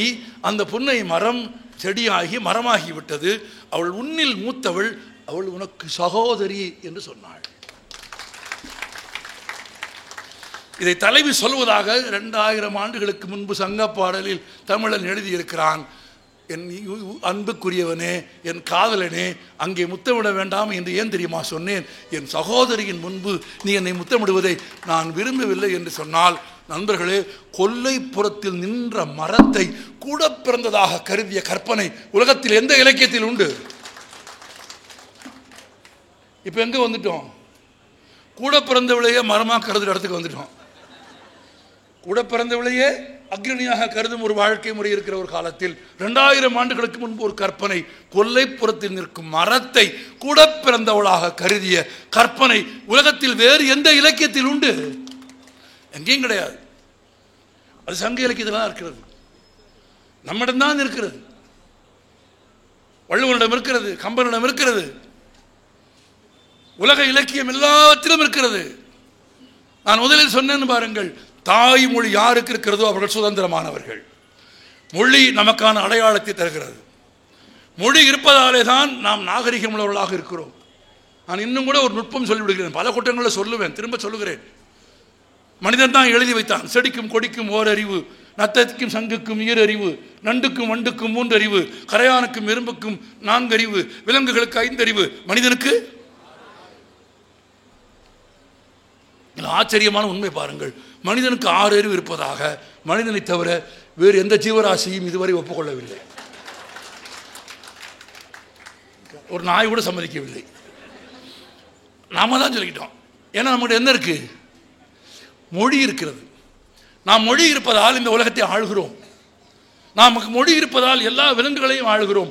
பல்லாண்டுகளாக யானைகள் வலசை போகும் பாதையில் மறித்து தோட்டங்களை கட்டியது யார்? மனிதன். இப்ப யானைகள் வந்தால் மனிதர்கள் வாழும் இடத்தில் யானைகள் ஆக்கிரமிப்பு என்று எழுதுவது யார்? யார்? மனிதன். உன்னிடத்தில் மொழி இருப்பதால் எழுதுகிறாய். யானை இடத்தில் மொழி இருந்தால் யானை என்ன எழுதும்? மனிதர்களின் அயோக்கியத்தனம் என்று எழுதும். யானைகளுக்கு மொழி இல்லை, பறவைகளுக்கு மொழி இல்லை, விலங்குகளுக்கு குரல் தந்த இயற்கை அவைகளுக்கு மொழி தரவில்லை. மனிதனுக்கு மொழி வந்தது. மொழி வந்ததால் மனிதனுக்கு பலம் வந்தது. மொழி வந்ததால் மனிதன் நாகரிகம் உற்றான். தன்னை நாகரிகமுடையவனாக, தன்னை அதிகாரமுடையவனாக, தன்னை ஆறறிவுடையவனாக அறிவித்துக் கொள்ளும் ஆற்றலை தனக்கு தந்த மொழியை மனிதன் அலங்கரிக்கிறான். அதான் கற்பனை, அதான் இலக்கியம். தன்னை அலங்கரிக்கும் மொழியை மனிதன் அலங்கரிக்கிறான். எப்படி அலங்கரிக்கிறான்? எனக்கு ஒரு குழந்தை பிறக்கிறது. குழந்தையின் விட்டு என்ன செய்கிறது? அழகுபடுத்துகிறதா இல்லையா? சிறுகை அளாவிய கூழ் எப்படி? குழல் இனிது யாழ் இனிதா? இல்லை, எது இனிது? தம்மக்கள். பக்கத்து வீட்டு பிள்ளை இல்லை. வள்ளுவன் தெளிவாக தான் இருக்கான். இவன் எப்பவும் பக்கத்து வீட்டு பிள்ளையை பாராட்ட மாட்டாங்கன்னு. தம்மக்கள். உன் குழந்தையின் குரல் இனிது, உன் குழந்தை தொட்ட உணவு இனிது, உன் குழந்தை தொடுதல் இனிது என்றால் உனக்கு அழகும் இன்பமும் சேர்க்கிற குழந்தைக்கு நீ என்ன செய்கிறாய்? சீவி பொட்டு சிங்காரத்தை வச்சு அழகு பண்ணி 2 ஜடை போட்டு எல்லாம் பண்ணி முடிச்சுட்டு செல்லமே அழகு அப்படின்னு சொல்றியா? ஏன் சொல்ற? உனக்கு அழகு சேர்க்கும் குழந்தையை அழகு சேர்க்கிறாய். அதுபோல் தனக்கு அழகு சேர்த்த மொழியை மனிதன் அழகு செய்ய ஆரம்பித்தான். அப்படி மனிதன் அழகு செய்ய ஆரம்பித்ததுதான் புத்தகம். எழுத்து இல்லை என்றால், மொழி இல்லை என்றால், நினைவில் வைத்துக் கொள்ளுங்கள் எளிய உண்மை, எழுத்து இல்லை என்றால், மொழி இல்லை என்றால் அந்த இனத்தில் புத்தகமே இல்லை, புத்தகமே கிடையாது. மொழி இல்லை என்றால், எழுத்து இல்லை என்றால் உங்களுக்கு இறந்த காலம் இல்லை. 2000 ஆண்டுகளுக்கு முன்பு, 3500 ஆண்டுகளுக்கு முன்பு கீழடியில் என்று நீங்கள் உரத்த குரலில் உங்கள் மொழியின் பண்பாட்டின் பெருமையை பேசுவதற்கு எது காரணம்? மொழி. வள்ளுவன் சொன்னான். வள்ளுவன் எங்கிருந்து வந்தான்? ஓலைச்சுவடியில் எழுதி வைத்தான். மொழி, மொழியாக வள்ளுவன் ஓலைச்சுவடியில் எழுதி வைத்ததை 2000 ஆண்டுகளாக பாதுகாத்தோம். பாதுகாத்தோமா? அதை கல்லில் எழுதி வைத்தான் தமிழன், அதை உலோகத் தகடுகளில் எழுதி வைத்தான் தமிழன், அதை பனை ஓலையில் எழுதி வைத்தான் தமிழன். உலகத்திலேயே எழுதுவதற்கு பனை ஓலையை முதலில் பயன்படுத்தியவர்கள் யார்? தமிழர்கள். பனை ஓலையில் ஓரமான பகுதிகளில் தமிழர்கள் எழுத மாட்டார்கள். பனை ஓலைகளின் ஓரமான பகுதிகளில் வெடிப்பு விழும், வெப்பத்தில் வெடிப்பு வரும். சாதாரணமாக காய்ந்து கிடக்கிற ஒரு பனை ஓலையை நீங்கள் பார்த்தால் அதன் ஓரமெல்லாம் வெடித்து கிடக்கும். எந்த பகுதி வெடிக்காது தெரியுமா? அதன் நரம்பு ஓடுகிறது பாருங்கள், அந்த நரம்பின் இடதுபுறமும் வலதுபுறமும் வெடிக்காமல் இருக்கும். பனை ஓலையில் இருக்கிற நரம்புக்கு இடதுபுறம் இருக்கிற 2 புறமும் இருக்கிற பகுதி தான் எழுதுவதற்கான இடம். அதற்கு பழைய தமிழில் பேர் இலக்கு. கன்னியாகுமரி மாவட்டத்தில் போய் கேட்டால் இலக்கு என்பார்கள். இலக்கில் எழுதப்பட்ட இயமே இலக்கியம். ஒரு கவிஞன் எழுதினான் மதுரையில் இருந்து, தமிழுக்கு ஓலை தந்ததால் நிமிர்ந்து நிற்கிறது பனை என்று எழுதினான். பனை நிமிர்ந்து நிற்பது என்பது வேறு, அது தமிழுக்கு தந்ததால் நிமிர்ந்து நிற்கிறது என்பது கற்பனை. தன்னை அழகுபடுத்திய மொழியை மனிதன் அழகுபடுத்துகிறான். இது உலகம் எங்கும் நடக்கிறது. நம்முடைய காதலில் புன்னை மரத்தை குடன் பிறந்தவளாக பார்க்கிற ஒரு காதல் கடிதம் இருக்கிறது என்றால், கற்பனையின் உச்சத்தில் ஒரு அயல்மொழி கவிதை இருக்கிறது. நீங்கள் அதையும் தெரிந்து கொள்ள வேண்டும், எல்லாவற்றையும் வாசிக்க வேண்டும். காதலியை பார்க்க ஒருவன் போகிறான், இரவில் காதலியின் ஊருக்கு போகிறான், சந்திக்க முடியவில்லை. திரும்பி வருகிறான், அந்த ஊரில் இருக்கிற நாய்கள் துரத்த ஆரம்பிக்கிறது. அவன் என்ன செய்தும் நாய்களிடமிருந்து அவனால் அவனை காப்பாற்றிக் கொள்ள முடியவில்லை. உயிரை கையில் பிடித்துக் கொண்டு ஓடி விடுகிறான். ஒரே ஒரு வாய்ப்பு தான் இருக்கிறது. ஒரு கல் கிடைத்தால் நாய் பயப்படும். ஆமாம், ஒரு பழமொழியே இருக்கிறது, ஞாபகத்தில் வைத்துக் கொள்ளுங்கள். நல்ல கல் கிடைக்கிற வரை நாயோடு பேசிக்கொண்டே இருக்க வேண்டும். பலருக்கு உதவும்.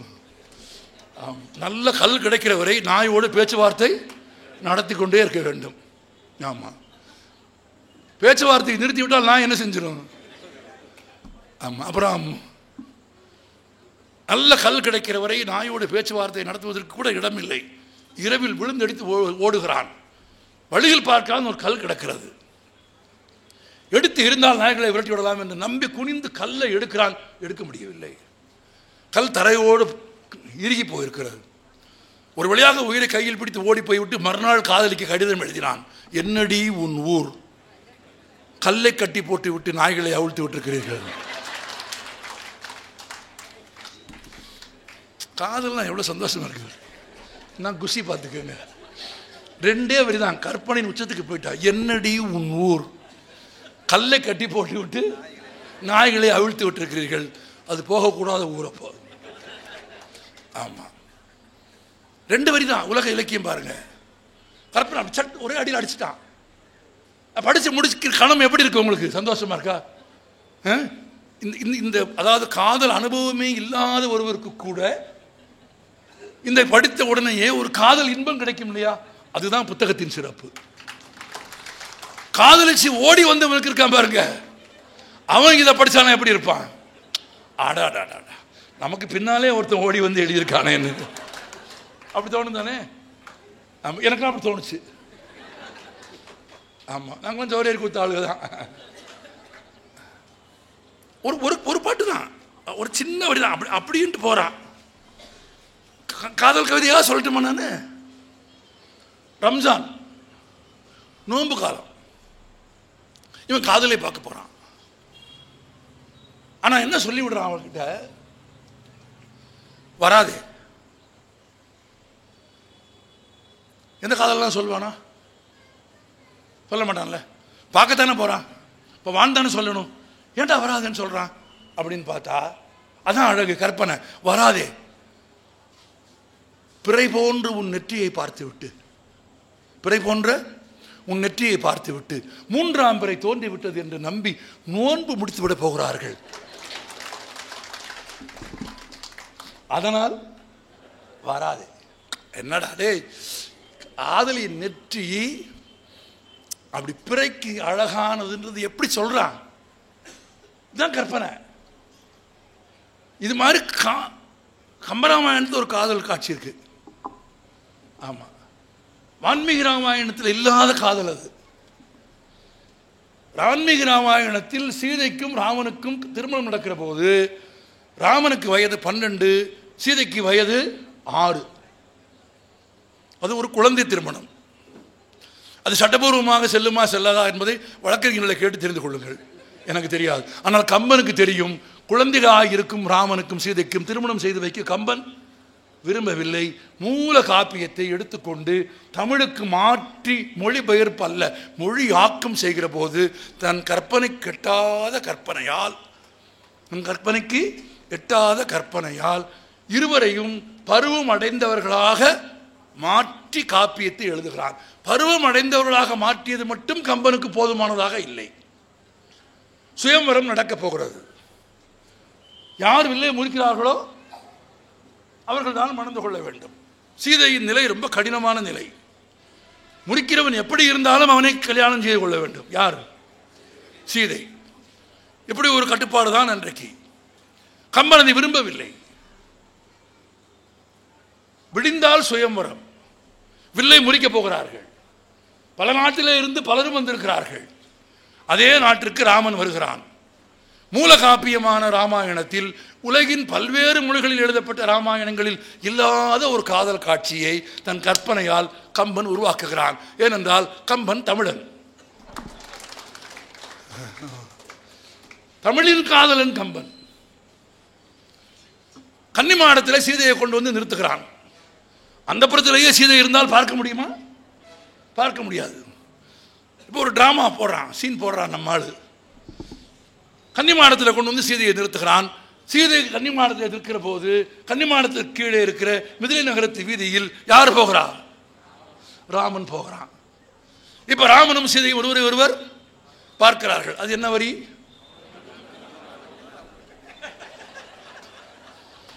இந்த நெருப்பு அணையவே அணையாது, யாராலே அணைக்க முடியாது. ஆமாம், பட்டினத்தார் பாட்டின நெருப்பு இது. அன்னையிட்ட தீ அடி வயிற்றிலேங்கிற மாதிரி அது நெருப்பு. இந்த அண்ணலும் நோக்கினான் அவளும் நோக்கினாளுங்கிற வடி தெரியாத தமிழனே கிடையாது. அது கம்பராமாயணமானு கூட தெரியாது, ஆனால் தெரியும். அண்ணலும் நோக்கினான் அவளும் நோக்கினாள்.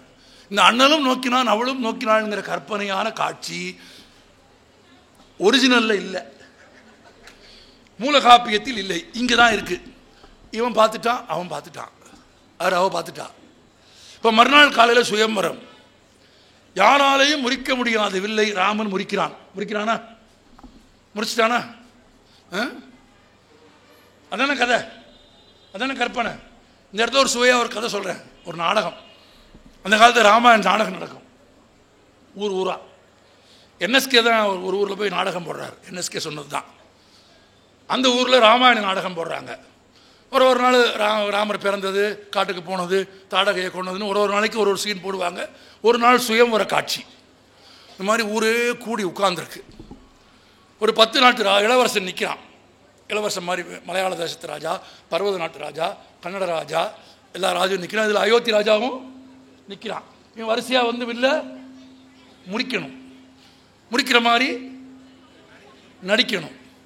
நாடகம் போய்கிட்டு இருக்கு, ஊரே பார்த்துக்கிட்டு இருக்கு. இந்த மலையாள தேசத்து ராஜா வந்து வில்லை எடுத்து முறிக்கிற மாதிரி நடித்தான். முறிஞ்சு போச்சு. எது முறிஞ்சு போச்சு? வில்லு முறிஞ்சு போச்சு. ஊர்க்காரன் சொல்லிட்டான், அவளுக்கு சீதையை கட்டி வை. கதை என்ன? எங்கள் ஊர் சத்தியத்துக்கு கட்டுப்பட்ட கிராமம். எவன் வில்ல முறிக்கிறானோ அவனுக்கு தான் சீதையை கட்டி கொடுக்கணும். அவனுக்கு கட்டி கொடு அப்படின்னா மொத்த நாடக கம்பெனியும் ஊர்க்காரங்க காலில் விழுந்து கும்பிட்டு, அவன் அடுத்த சீனில் சிப்பாயா வர்றவன் யார்? மலையாள தேசத்து ராஜா. மொத்த நாடக வசனமும் அவனுக்கு தெரியாது. தெரிஞ்சால் கூட அவனை ராமனா மாற்றி சமாளிச்சிருவோம். இவனே அடுத்த சீனில் சிப்பாயா வர்றவன். தயவு செஞ்சு மன்னிச்சுக்கங்க, தெரியாமல் தப்பு நடந்து போச்சு. இன்னும் திரையை போட்டு உள்ளே கூட்டிகிட்டு போய் மலையாள தேச ராஜாவுக்கு ஒரு அறை. ஏண்டா வில்ல முறிக்கிற மாதிரி நடிக்க சொன்னால் முறிச்சிட்டியா? இன்னைக்கு உனக்கு சோறு இல்லை. நாடகம் இல்லை. அந்த காலம்லாம் எப்படின்னா எப்போவுமே சோறு இருக்காது. இது சொல்லிட்டு சோறு இல்லை. அது மட்டும் இல்லை, அந்த வில்லை சரியாக கட்டி வைக்கல ஆர்ட் டைரக்டர் ஒருத்தன், கலை இயக்குனர், அவனுக்கும் சாப்பாடு இல்லை.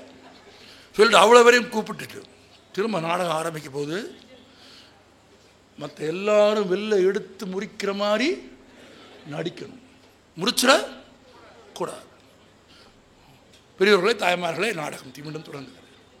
தெரியாது, ஒவ்வொருத்தராக வந்தான். எல்லாம் கரெக்டாக போச்சு. எவனும் முறிக்கலை. எல்லாம் முறிக்கிற மாதிரி நடித்தான். ராமன் வந்தான், முறிக்க முடியல.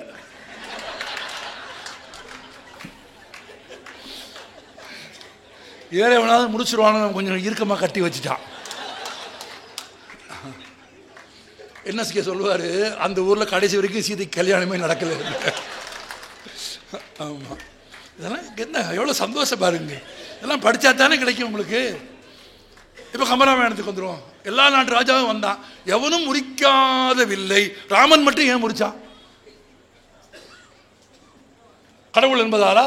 இல்லை. அவன் தோல் வலிமை மிக்கவன் என்பதாலா? இல்லை. எதனால்? சுயம்பரத்திற்கு வந்தவர்களில் சுயம்பரத்திற்கு முதல் நாள் சீதையை பார்த்தது யாரு? ராமன் மட்டும்தான். அப்ப அவ பார்த்துட்டா. காதலியர் தம் காதர் கடைக்கண் பார்வை காட்டிவிட்டால் மண்ணில் குமரருக்கு மாமலையும் ஓர்கடுகாம்னு பாரதிதாசன் பாடின பாட்டு ஞாபகத்துக்கு வந்தா.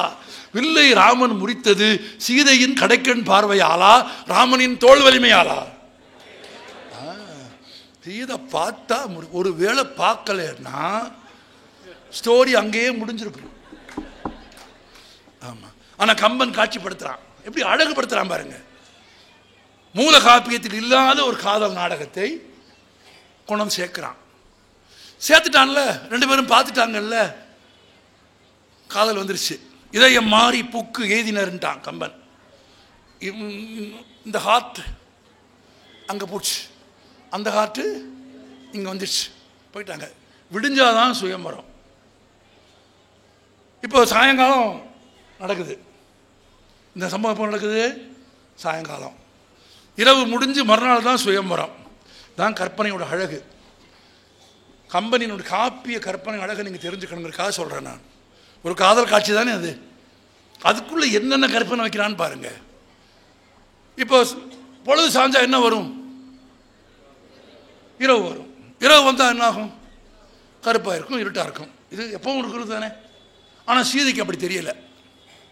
அவனை பார்த்துட்டு அவன் மேலே காதல் வந்த சீதை அவனை பிரிந்து காலையில் சுயம்பரம் நடக்க போகுது. அந்த இடைப்பட்ட நேரத்தில் இந்த இன்பிட்வீன் 14 ஹவர்ஸ்க்குள்ள 15 மணி நேரத்துக்குள்ள அவன் பிரிவை தாங்க மாட்டாம சீதை பார்க்குறா. ஒரே இருட்டாயிருச்சு. சாயங்காலம் போனால் என்ன வரும்? இருட்டு தானே வரும். ஆனால் கற்பனையோட உச்சம். கம்பன் சொல்கிறான், சீதை இருட்டானதுக்கு காரணம் சாயங்காலம் போய் இருட்டு வந்ததால் இல்லையா, ராமன் நிறம் எப்படியோ அது எல்லா இடத்துலையும் பரவிருச்சான். இந்த ஊரில் இருக்கிறவங்க பூரா அவனைத்தான் நினச்சிட்டு இருக்காங்க. அவனை நினச்சிட்டு இருக்கிறது யாரு? அவ. ஆனால் அவ சொல்கிறா, இந்த ஊரில் இருக்கிறவங்க பூரா அவனையே நினைக்க போய் அவன் நிறமே இந்த இடம் பூரா பரவிருச்சுன்னு நினைக்கிற கற்பனையின் உச்சிக்கு சீதை சொல்லிட்டு சொல்கிறா, ஏண்டி இவ்வளவு நினச்சி அவனை நினச்சி உருகிறாய்வோ அப்படின்னு நமக்கு தெரியும். தோணுது இல்லை? இப்போ நம்ம எல்லாத்துக்கும் தெரிஞ்சது என்ன? அண்ணனும் நோக்கினான் அவளும் நோக்கினான் தான். ஆனால் அது இல்லை. அங்கே இன்னொன்று நடந்திருக்கு. இன்னொன்று நடந்தது யாருமே சொல்லலையே அப்படின்னா அதான் இப்போ சொல்லுவோம்ல நாங்கள். இன்னொன்று என்ன நடந்துச்சுன்னா, சீதை சொல்கிறா, அவனும் நானும் பார்த்துக்கிட்டோம்ல, அதனால மட்டும் காதல் வரல. எதனால வந்துச்சு? அவன் என்ன பார்த்து ஒரு சிரிப்பு சிரிச்சான்னு சொல்றான். ஒரு பாட்டே இருக்கு, அதுக்கு ஒரு பாட்டே. அந்த பாட்டில் ஒரு வரி மட்டும் நான் சொல்றேன். ஆமாம், முழு பாட்டு எனக்கு தெரியும், அது அது வேணாம். ஆமாம், உங்களுக்கு சட்டு அந்த 2 செகண்டில் போர் அடிச்சிடும் அது. ஆமாம், அது இந்திர நீலம் மொத்த இருண்ட குஞ்சியும் ஆரம்பிக்கிற பாட்டு அது. அவன் என்ன சொல்றா, அவன் தலைமுடியை பார்த்தேன், அது இல்லை. நிலா மாதிரி அவனுக்கு ஒரு முகம், அது இல்லை. ஆனால் பார்த்துருக்கா, தெரியுதா உங்களுக்கு? இதுக்கு இந்த களவாணித்தனத்துக்கு பேர் தான் காதல். வரும் அதான் எப்படி ஃபுல்லாக பண்ணுறாங்க பாருங்க. இது மட்டும்தான் என்ன வருது. சீதை சொல்கிறா, அவன் தலைமுடி அழகு இல்லை, அவன் அழகான முகம் இல்லை, அவனுடைய நீளமான கைகள் இல்லை, இதெல்லாம் பார்த்துருக்கா, அதெல்லாம் சொல்கிறா. அவனுடைய அகலமான மார்பு இல்லை, இதெல்லாம் இல்லை. இதெல்லாம் பார்த்துட்டு தானே சொல்கிற, இதெல்லாம் பார்த்தேன். ஆனால் இது என்ன கவரல. எது ஒன்று ரொம்ப கவர்ந்துச்சுன்னா, முந்தி அம்முறுவல் என் உயிரை உண்டதுன்னு எழுதுறான். அவன் என்னை பார்த்து ஒரு சின்ன சிரிப்பு சிரித்தான், அது என் உசுரை தின்றுச்சுன்னு எழுதுறான். அப்படி நடக்குமா அப்படின்னா, அப்படி சிரித்தவங்களுக்கு தெரியும். அல்லது குறைஞ்சபட்சம் அப்படி சிரிக்கணும்னு ஏங்குனவங்களுக்கு தெரியும். என்ன சொல்றீங்க? கரெக்டு தானே? அதில் ஒரு அழகு வச்சான், அதான் கற்பனை உச்சம். முறுவல்னு எழுதுனான் கம்பன். அவன் என்னை பார்த்து ஒரு முறுவல். ஏன் புன்னகைன்னு சொல்லலை? ஏன் சிரிப்புன்னு சொல்லலை? ஏன் முறுவல்னு சொன்னான்? எவ்வளவோ சொற்கள் இருக்கு, எவ்வளவோ சொற்கள் இருந்து கம்பன் ஏன் தன் கற்பனையின் உச்சத்தில் போய் முறுவல்னு ஒரு சொல்ல வச்சான்? இதில் என்னன்னா, அவங்க பார்த்தப்ப என்ன நடந்துச்சுன்னு யாருக்குமே தெரியாது. அந்த காட்சியில் இதை கம்பன் சொல்லவே இல்லை. அப்புறமா ராத்திரி அவள் தனியாக உட்கார்ந்துருக்கும் போது நினைக்கிறா, அவன் என்னை பார்த்து ஒரு முறுவல் பூத்தான், அந்த சிரிப்பு தான் என் உசிரியை எடுத்துச்சுன்னா, அதை ஏன் கம்பன் முறுவல்னு சொன்னான்னா அதுதான் காரணம். முறுவல்னா சத்தம் வராது,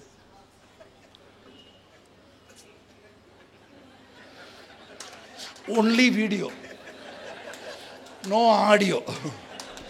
புரிஞ்சுதா இப்போ? நல்லா புரியுமே இப்போ? ஆமாம், அவன் சிரிச்சான், சத்தம் இல்லை. ஏன் சத்தமாக சிரிக்கல? அதான் நுட்பம், அதான் கற்பனையோட அழகு. ஏன் முறுவல்? ஒருவேளை அவன் சீதையை பார்த்து அப்படின்னு சிரிச்சிருந்தா, முன்னால் போன முனிவன் எதை பார்த்து சிரிக்கிறேன்னு கேட்டிருப்பான், பின்னால் வர தம்பி எதை பார்த்து சிரிக்கிறேன்னு கேட்டிருப்பான். இவன் சத்தம் போட்டு சிரிச்சிருந்தான்னா அவங்க 2 பேரும் என்னன்னு கேட்டாங்கன்னா, இவன் பொழப்பு சிரிச்சு போயிடும். நான் அவளை பார்த்து சிரிச்சேன்னு சொல்ல முடியுமா? சொல்ல முடியுமா? சொல்ல முடியாது. அப்போ அவங்க 2 பேருக்கும் தெரியாமல் சத்தம் இல்லாமல் ஒரு சிரிப்பை என்னை பார்த்து அவன் சிரித்தான், அதுதான் என் உயிரை கொள்ளை கொண்டது என்று கம்பன் எழுதினால், மூல காப்பியத்தில் இல்லாத கற்பனையை, கற்பனையின் வளத்தை, கற்பனைக்கு எட்டாத கற்பனையை தன் காப்பியத்தில் தேக்கி வைக்கிறான் கம்பன். வடிகணும் இன்னும் நிறைய இருக்கு, நேரம் ஆயிடுச்சுன்னு நினைக்கிறேன். ஒன்னே ஒன்று மட்டும் சொல்கிறேன் நிறைவா, நேரம் கருதி. சீதை மான் வேணும்னு கேட்டான் இல்லையா? கேட்டாளா? ஆமாவா இல்லையா? சரி, நான் ஏதோ தப்பாக சொல்கிறேன்னு நினச்சி. சீதை மான் வேணும்னு கேட்டாளா? கேட்டா. மூல காப்பியத்தில் சீதை மான் கேட்டதற்கும் கம்பராமாயணத்தில் சீதை மான் கேட்பதற்கும் நிறைய வேறுபாடு இருக்கு. அங்கே கேட்டது மான் தான், இங்கே கேட்டது மான் தான். இங்கே கேட்டது வழக்க, அங்கே கேட்டது வழக்க இல்லை. வழக்க இல்லைன்னு மட்டும்தான் சொல்ல முடியும், லெக் பீஸ்ன்னு சொல்ல முடியாது. ஆமாம், ஏன்னா வளர்ப்பதற்கு என்றால் வலை வீசித்தான் பிடிக்க வேண்டும் இல்லையா? உண்பதுன்னா தான் கம்பன் காப்பியத்தில் கற்பனையின் உச்சத்தில் கம்பன் மூல காப்பியத்தில் இறைச்சி உண்ணும் பழக்கமுடைய ராமனையும் சீதையும் சைவ உணவு உண்ணும் பழக்கமுடையவர்களாக மாற்றி விடுகிறான். அதுதான் கற்பனை. ஏன்னா வள்ளுவன் கொல்லாமையும் புலால் உண்ணாமையும் அறிவுறுத்திய பிறகு கொல்லான் புலாலை மறுத்தானை எல்லா உயிரும் கைகூப்பி தொழும் என்று வள்ளுவன் பாடிய அறம் கற்பனையை வாழ்க்கை முறையை தன் கற்பனை காப்பியத்தில் கொண்டு சேர்ப்பதற்காக சைவ உணவு உண்ணும் பழக்கமுடையவர்களாக ராமனையும் சீதையும் யார் மாத்திரா? கம்பன் மாத்திரான். இன்னும் நுட்பமாக சொன்னா ராமனும் சீதையும் என்ன சாப்பிட வேண்டும் என்று யார் முடிவு செய்கிறா? சத்தமா சொல்லுங்க. கம்பன். ஆமாம், அவன் முடிவு பண்ணுறான் மெனு என்னன்னு. சீதை மான் வேண்டும் என்று கேட்கிறாள். ராமன் விரட்டி கொண்டு போனான். மாரிசன் மயக்கினான், ஏமாற்றினான். ராமனுக்கு கோபம் வந்தது, அம்பு எய்தான். அம்பு மாரிசனின் உடலில் பாய்ந்தது. மாரிசன் கீழே விடுகிற போது ராமா என்று அபயக்குரல் எழுப்பி கீழே விழுந்தான். இப்போ ராமனுக்கு ஆபத்து, இலக்குவா என்று கத்திய குரல் கேட்டு, அது ராமனின் குரல் தானே, ராமனுக்கு ஆபத்து என்று கருதிய சீதை இலக்குவனை என்ன செய்ய சொன்னாள்? நீ போய் பார்த்து வா என்று சொன்னாள். நீ பார்த்து வா என்று சொன்ன உடனேயே புறப்பட்டு போக இருந்த இலக்குவன் என்ன செய்தான்? சத்தமா சொல்லுங்க. கோடு போட்டான். இது நீங்க படிச்சு வச்ச ராமாயணம். இது வால்மீகி ராமாயணம். கற்பனை கிட்டாத கற்பனையில் தன் காப்பியத்தை மொழியாக்கம் செய்த கம்பன் செய்த முதல் வேலை அந்த கோட்டையை அழித்தது. அதான் தமிழன் சிறப்பு, அதான் கம்பனின் சிறப்பு. அப்படி ஒரு கோட்டை கம்பராமாயணத்தில் இலக்குவன் போடவே இல்லை.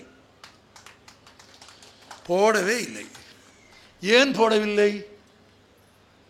மூல காப்பியத்தில் கோடு போட்டார்களே, இல்லை. தாய்க்கு ஒப்பான அன்னிக்கு கட்டளையிடும் இடத்தில் மகனுக்கு ஒப்பான கொழுந்தன் இருக்கிறான் இல்லையா? தாய்க்கு ஒப்பான அன்னிக்கு அவன் கட்டளையிடலாமா? எனவே தமிழர் பண்பாட்டில் தாய்க்கு ஒப்பான அன்னிக்கு கணவனின் உடன் பிறந்த தனையன் ஒருபோதும் ஆணைகள் பிறப்பிக்க மாட்டான். அது மரபு அல்ல, முறை அல்ல, தமிழர் பண்பாடு அல்ல. ஒரு கோடு கிழித்து இதை தாண்டாதே என்று உத்தரவு செய்கிற இடத்தில் இலக்குவன் இல்லை, உத்தரவு பெறுகிற இடத்தில் சீதை இல்லை. அவள் தாய்க்கு ஒப்பானவள். அதனால் ஒரு கோட்டை இலக்குவன் வரையவில்லை. தமிழர் பண்பாடு. அடுத்தவரை கம்பன் யோசித்தான், ஒருவேளை அப்படி ஒரு கோட்டை இலக்குவன் வரைந்திருந்து சீதை அதை தாண்டி இருப்பதாக வைத்துக் கொண்டால் இலக்குவனுக்கு மரியாதை இல்லை, சீதைக்கும் மரியாதை இல்லை இல்லையா? அவன் சொன்ன பட்சம் இவ்வளவு கேட்கல, அந்த கோட்டுக்கு மரியாதை இல்லை. சீதையே கோட்டை தாண்டவில்லை, ராவணனே கோட்டை தாண்டி வந்து சீதையை தூக்கி கொண்டு போய்விட்டான் என்று வைத்தால் இலக்குவன் கோட்டை போட்டுக்கு மதிப்பு இல்லை. அப்ப எப்படி பார்த்தாலும் அந்த கோடு கேடு. முடிஞ்சுதா? கற்பனையின் உச்சத்தில் காப்பியத்தை மொழிக்கு தன் மொழிக்கு தமிழுக்கு கொண்டு வருகிற போது தமிழர் பண்பாடு, கலாச்சாரம், வாழ்க்கை முறை எல்லாவற்றையும் கொண்டு கூட்டி வைத்து கொண்டு மூலகாப்பியத்தில் இருந்த கோட்டை அழித்து அந்த கோடு கேடு என்று கோடு போடாமல் போனவன் யார்? கம்பன் தான். கற்பனை, கற்பனையின் உச்சம்.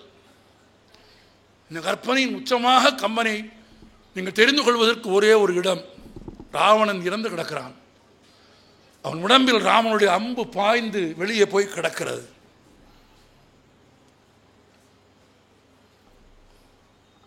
ஒரு சின்ன குண்டூசி எடுத்துக்கொள்ளுங்கள். நான் எல்லா இடத்துலையும் கேட்குற கேள்விதான். ஒரு சின்ன குண்டூசி எடுத்துக்கொள்ளுங்கள்.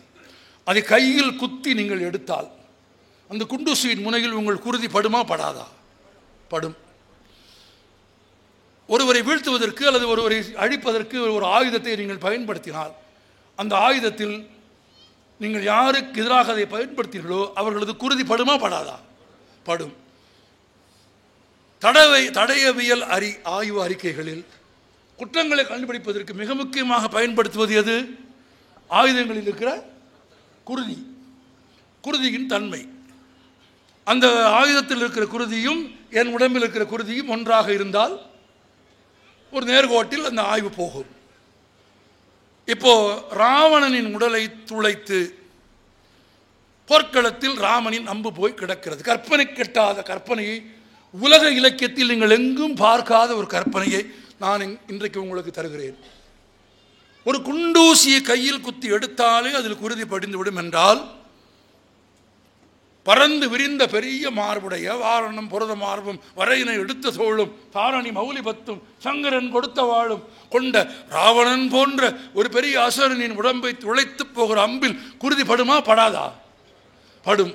ஆனால் கற்பனை கிட்டாத கற்பனையில் கவிச்சக்கரவர்த்தி கம்பன் பாடினான், தோய் ஊறும் கணை, அவன் உடம்பில் நுழைந்து வெளியேறிய கணையில் குருதி படவில்லை என்று எழுதினான்.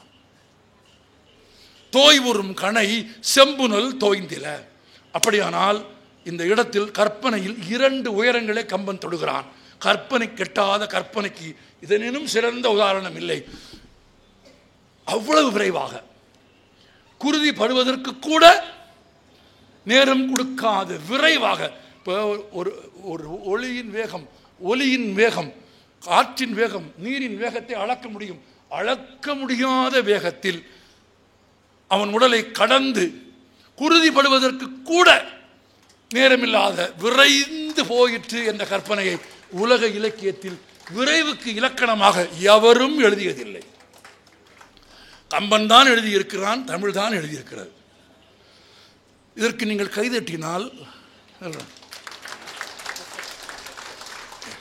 நான் பேசியதை நீங்கள் பாராட்டியதாக அர்த்தமில்லை, உங்களுக்கு புரிந்தது என்று நான் தெரிந்து கொள்வேன்.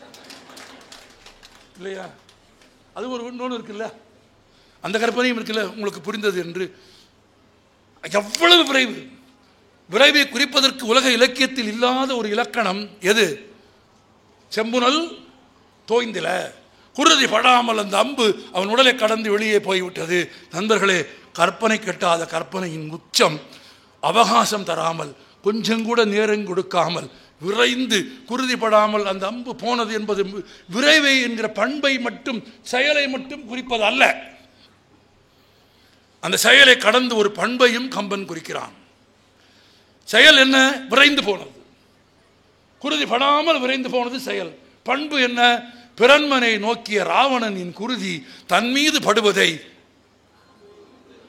பிறன்மனை நோக்கிய ராவணனின் குருதி தன் மீது படுவதை ராமனின் அம்பு கூட விரும்பவில்லை என்று எழுதினான் பாருங்கள். அது கற்பனையின் உச்சம். எனவே பிறப்புக்கும் எல்லா உயிர்க்கும் என்று தொடங்கி, காதலானாலும் வாழ்வானாலும் சமத்துவமானாலும் மரணமானாலும் இன்றிருந்தால் நாளை இல்லை எனும் பெருமை உடைத்து இவ்வுலகு என்று பாடிய தமிழ்தான் கற்பனை கிட்டாத கற்பனைகளை தன் இலக்கியங்களால் இந்த உலகத்திற்கு தந்தது. எனவே கற்பனை கெட்டாத கற்பனைகளை உலகத்திற்கு தந்த மொழி எது? எவ்வளவு பேர் தானே? இவ்வளவு போராடினதுக்கு பிறகுமா, இவ்வளவு கேட்டதுக்கு பிறகுமா? கற்பனை கெட்டாத கற்பனையில் மேன்மைகளையும் அற்புதங்களையும் வாழ்வியல் உண்மைகளையும் தேக்கி வைத்து தந்த மொழி எது? எது? நம் தாய்மொழியான அமிழ்தினும் இனிய தமிழ். தமிழே கற்பனை கெட்டாத கற்பனை. நன்றி.